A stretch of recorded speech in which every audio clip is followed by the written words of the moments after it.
Hi everyone, welcome to the Navigant Credit Union Broadcast Center. I'm GoLocal News editor Kate Nagel. Thanks for joining us this Friday afternoon. It's a wet and wild one here in downtown Providence, but want to welcome my first guest, Dennis DeJesus with Special Olympics of Rhode Island. Thank you for joining us today. Thanks, Kate. Thank you for having me. Well, it's a big year for Special Olympics. How long have you been planning for this 50th anniversary year? 1968 to 2018, 50 years. And we've been planning this a good year in advance, and all of a sudden it's kind of snuck up on us, and we're ready for June 1st down at the Ryan Center, URI.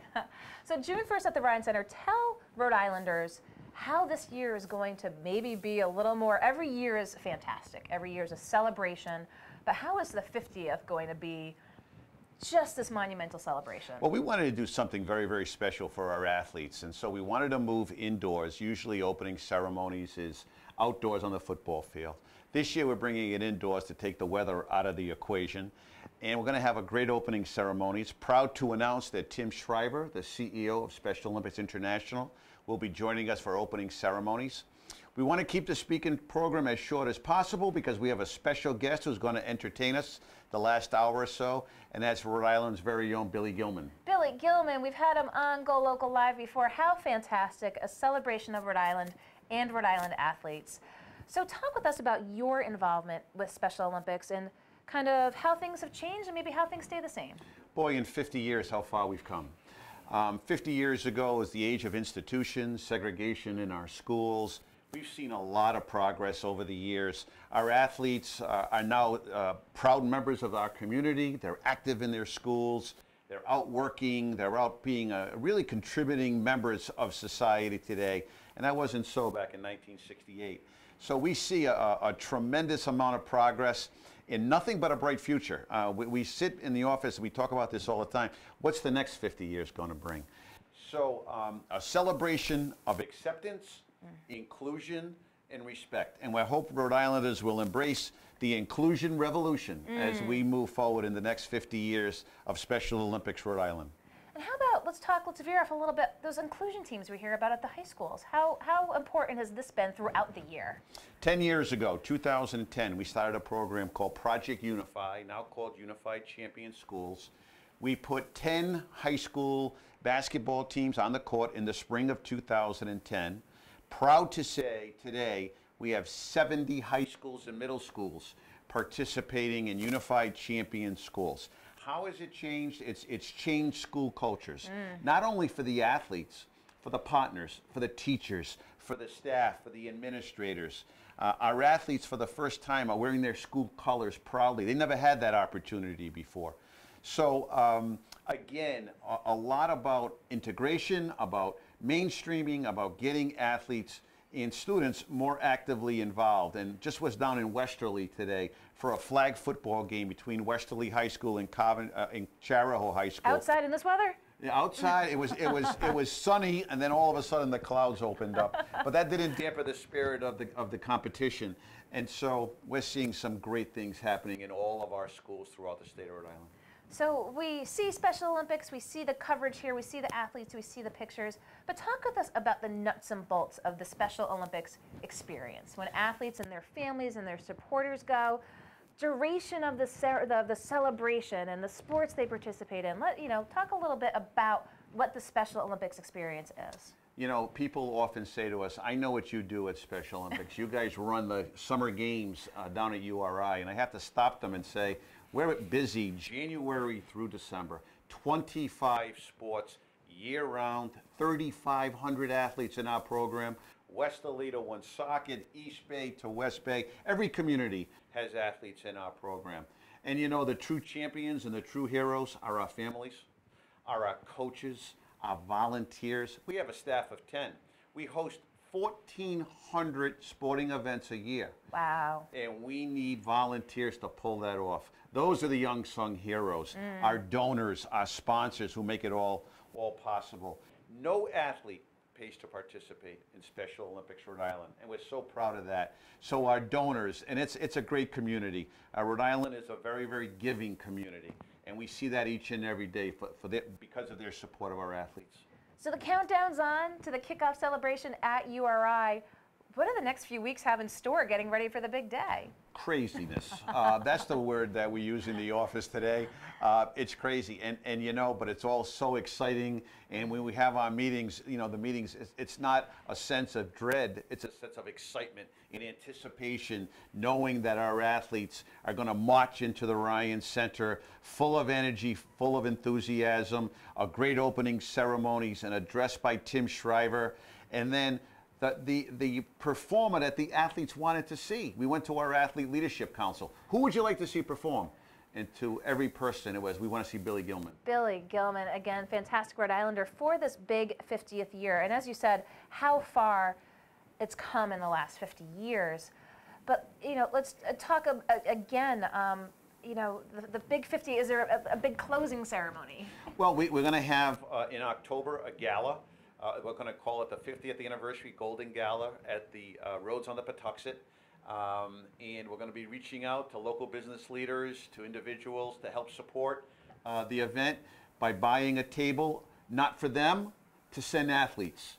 So athletes who cannot afford the opportunity to come and have a night like that, we're asking our small business community, our you know, large business corporations, foundations, individuals, buy a table and you can give 10 athletes the night of their life. That's wonderful. So extending that 50th anniversary celebration from the summertime to the fall, and then moving on towards the future. Right. What's next? I mean, you do so much, and you mentioned again, what was it, 1,400 events a year, and you talk about a staff of 10. You must be sort of maxed out, and it's really kind of depending on volunteers to really help make these things happen. Absolutely. You know, physical fitness, nutrition, making sure our athletes, improving the quality of life for those that we serve. And then down the road, the biggest hurdle that's left out there, and it's a truly big hurdle, is employment. Okay. Trying to find jobs for our athletes nationwide. About 80% of those with intellectual disabilities cannot find jobs. And they want to work. They want to get out into the community. They want to work. They want to get a paycheck. That's the next big hurdle, I think, for the athletes of Special Olympics Rhode Island, and we're going to be there to help them along that way. Fantastic. Are there resources out there now, or as you said, it's tough when there's 80% that want to work. Clearly there's not enough. There needs to be more. There needs to be more.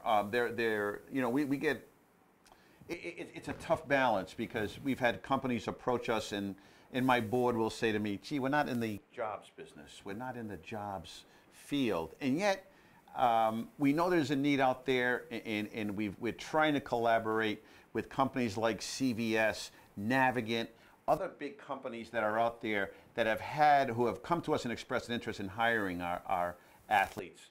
And I think that's the next big hurdle down the road.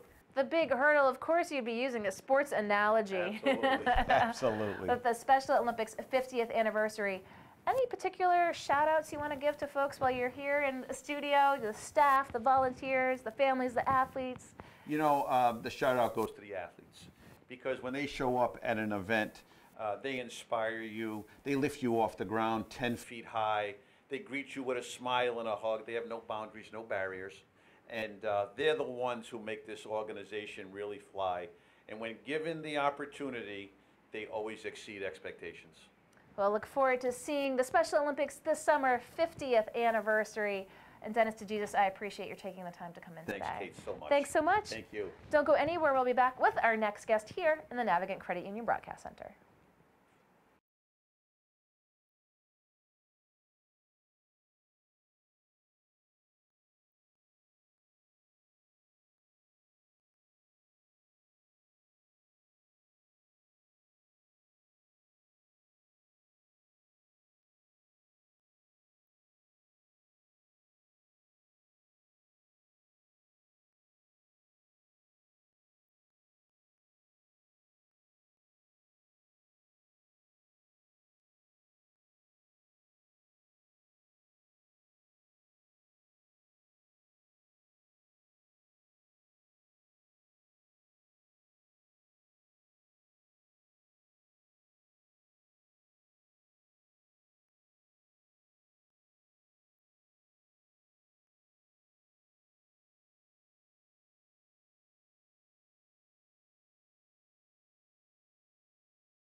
Hi everyone, welcome back to the Navigant Credit Union Broadcast Center. I'm GoLocal News editor Kate Nagel.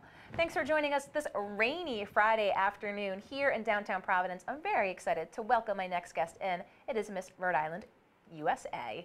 It's Daisy DeMoranville. Thank you for coming in today. Thank you for having me. I appreciate it. I saw you guys can't see. I saw her walking through the window here, coming down to let folks know you are getting ready to compete in Shreveport. Yes, I am.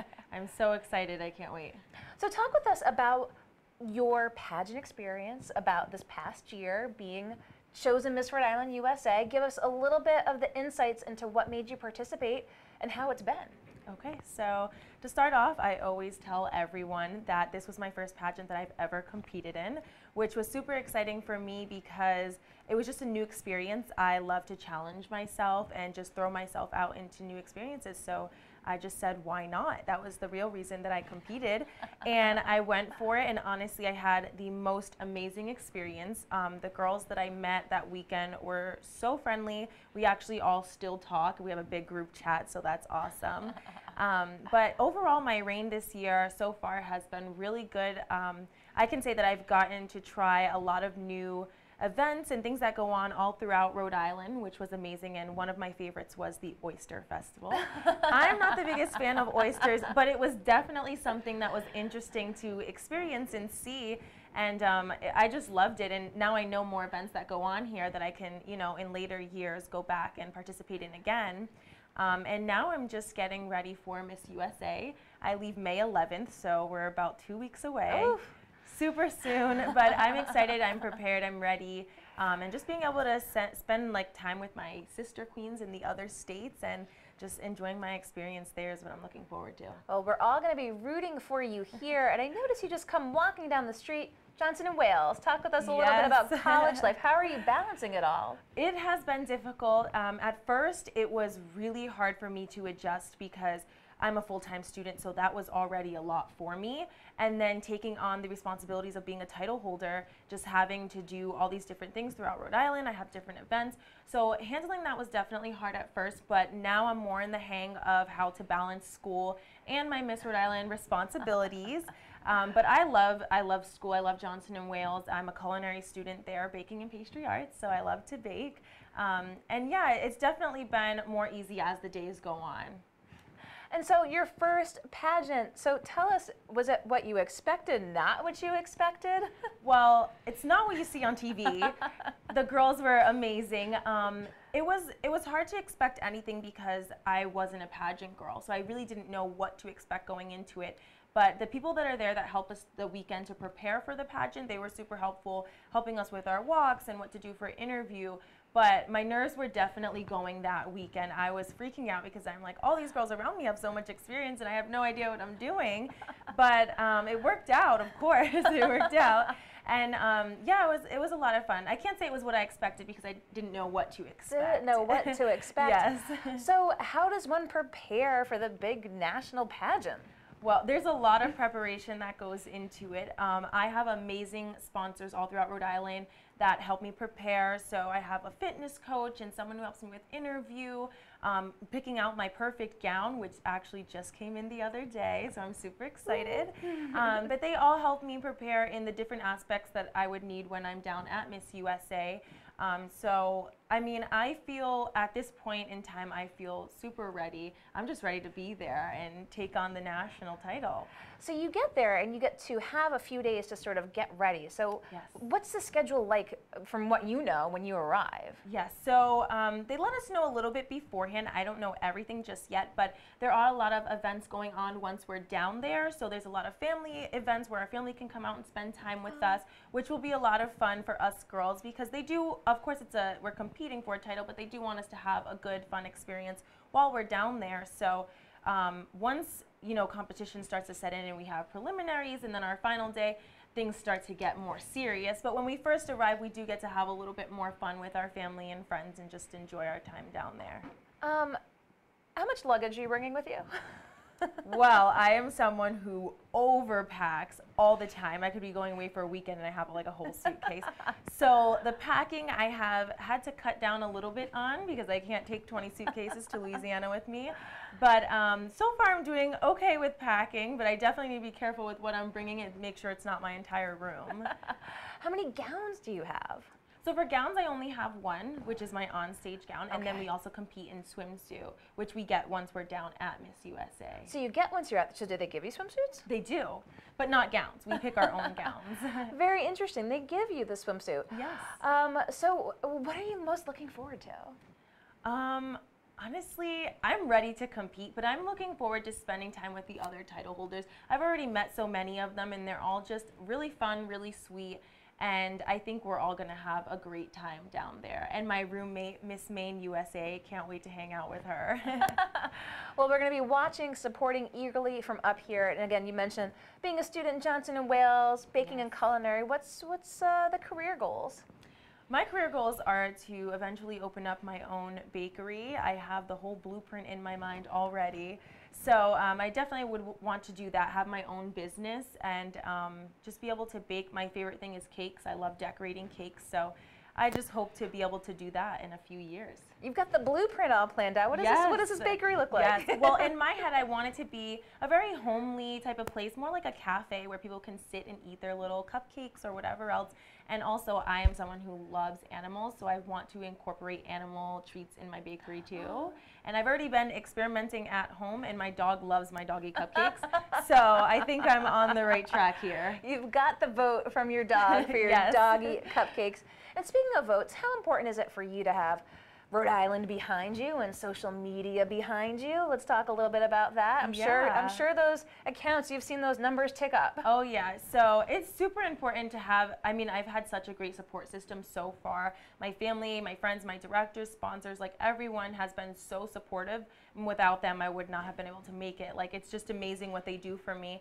And funny thing, there was actually this voting poll. It wasn't the official Miss USA poll, but my family and friends and directors, everyone was so determined to get me in the #1 spot. And now I'm at like 30,000 votes in the #1 spot. So they did it. They got it done. Shout out to Dacia's family and friends for doing that. Well, we'll provide those links as well if you want to follow her on her path to Shreveport. Have you been to Louisiana? I have not, so I'm excited. First time. Well, first time for everything. First time in a pageant. Yes. Gets the title of Miss Rhode Island USA, and now all eyes are on you from here up in Rhode Island as you go to Shreveport in May. We'll provide those links as well so you can follow Daisy's path to hopefully the crown down in Louisiana. Appreciate your taking the time to come in today. Thanks so much. Thank you. Don't go anywhere. We'll be right back with our next guest here in the Navigant Credit Union Broadcast Center.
Hi everyone, welcome back to the Navigant Credit Union Broadcast Center. I'm GoLocal News editor Kate Nagel. Thanks for joining us this rainy Friday afternoon here in downtown Providence, but we've had a hot show. We had Dennis DeJesus with Special Olympics. It's their 50th anniversary. Just had Miss Rhode Island USA, and now I'm very excited to welcome my next guest, Larry Gilheeney. Thank you for joining us today. Thank you so much for having me here. Well, I appreciate your coming in because I know you've got a meeting this evening, and I want to talk with you a little bit about America's Future Foundation.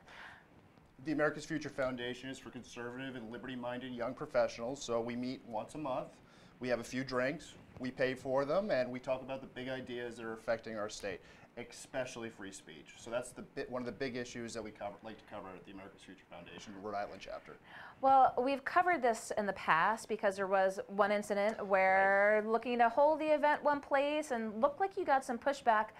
And it really started from someone who appeared not to maybe be who they were in social media, but tossing out, pretty strong accusations, calling the group everything from racist to KKK, and really got most of the state up in a tizzy. Yeah, it was really unfortunate that happened. We're pretty moderate, reasonable, welcoming people that have worked really hard to create an environment where everyone's welcome. And it was really unfortunate that that happened. It was Sean Larkin of Revival Brewery that called us that, and Sean came out and he apologized, and I was happy to see that happened because of excellent reporting on GoLocal, I might add. And it's really important that we have these places where we can discuss ideas. These are pretty mainstream, common ideas that we're talking about here. The sharing economy, school choice. These are like the big issues that that are going on at the State House. And when you have a place where you can try ideas, the good ideas come forward. That's why free speech is so important, and really civil discourse in our state. And talking about civil discourse, I mean, we see a lot of times just the entrenchment on issues, one side digging in their heels and other as well. Is it just more important than ever, too, that groups also go across the aisles and go across different political barriers to increase discourse and not necessarily stay just in the room that they agree with people with? Absolutely. It's so important that we do reach across those barriers. We're pretty conservative, liberty-minded, but we've had progressives come. I always sit down with them. I have the conversation over a beer. Like, that's a great thing where you can see the other person's perspective. It's so important to listen to each other and have these good conversations and try to figure out where the other person's coming from, and then try to work on solutions based on facts and reason and logic. I mean, really, there's so many serious problems happening in our state that we really do have to work hard to find these solutions. And you raise a good point, because we see it a lot of times in social media. It's very easy to toss out that firebomb, really use strong language, and really have no repercussions. So, I mean, people need to sit down with each other. We have to get to know each other, right? That's the whole thing. That's the beauty of a state like Rhode Island. It's such a small place. I encourage everybody to come out to the Jig tonight, 7:00 p.m., and really have that conversation with us. All our doors are open. We're a new generation. We're young people. We're exciting. We're doing exciting things. And really, everybody's welcome. And like you said, it's easy to do this on social media. It's sometimes harder to actually have the conversation, but it's definitely more valuable. And you've got a speaker this evening? Yeah, Clay Johnson. He's the chairman of the Gatsby Project. He worked at the center where I work full time. Clay's an amazing, amazing guy. He's going to talk about free speech, the sharing economy, and the progressive agenda, kind of about what's going on and what needs to happen going forward.